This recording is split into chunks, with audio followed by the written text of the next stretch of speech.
One of the things that bothers me about a lot of the research now that goes on in psychology is that it's very trivial. It seems that it may have something to do with the difficulty in getting research funding.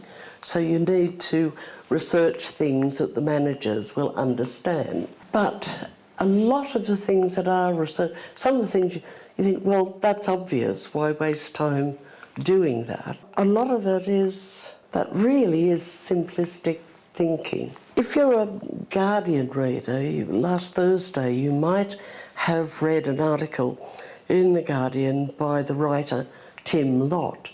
And Tim's a good friend of mine, so I faithfully read everything he writes and then talk to him about it. And what he'd been asked to do was to go through the 8 weeks course of the NHS Beating the Blues and to write an article what he thought about it. Now, Tim knows what depression is. His first book, a wonderful book, called The Scent of Dried Roses. And in this he wrote about his own depression and his mother's suicide. This is why he often gets asked to write about some aspect of depression. But of course he's not a psychologist, he's a writer. So he always sees things in a way very different from psychologists, or even with psychologists like myself, who's right. He gets a different angle on everything. In his article, he started off describing, what he was doing. For 8 weeks, he was to do this computer program, NHS funded. He wrote, "I was introduced by a honey-voiced computer to 5 other sufferers, each of whom was played by an actor. And then he said, they all seemed rather browned off. They're not properly depressed." Now, it takes someone who's been depressed to recognise it. And that's what Tim has found just from meeting these 5 co-sufferers. They're not depressed.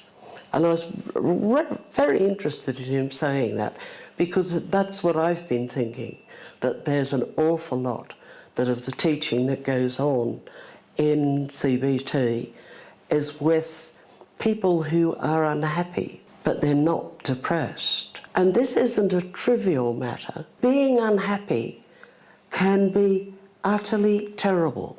If you've gone through a period, a really difficult period in your life, you know that. Unhappiness is awful, but it's different from being depressed. When we're depressed, we're in this prison. There's a wall around you. It is a totally different experience from being unhappy. Now, when we're unhappy, something like CBT can be quite useful, but what isn't useful is being labelled as with a mental disorder, major depressive episode disorder, when what it is you're unhappy. Because once you get a mental disorder in your doctor's notes, your GP notes, it never disappears. And we talk a lot about, we must fight against stigma. There are a lot of people who are frightened of anyone who might be mad. And if they're an employer, they don't want you. If you're planning to marry their daughter, the parents don't want you. It still is a stigma. It's bad enough if you are really depressed and you get a mental health, a mental disorder stuck on you. But not to be depressed and to then be labelled as being depressed is something really difficult to deal with.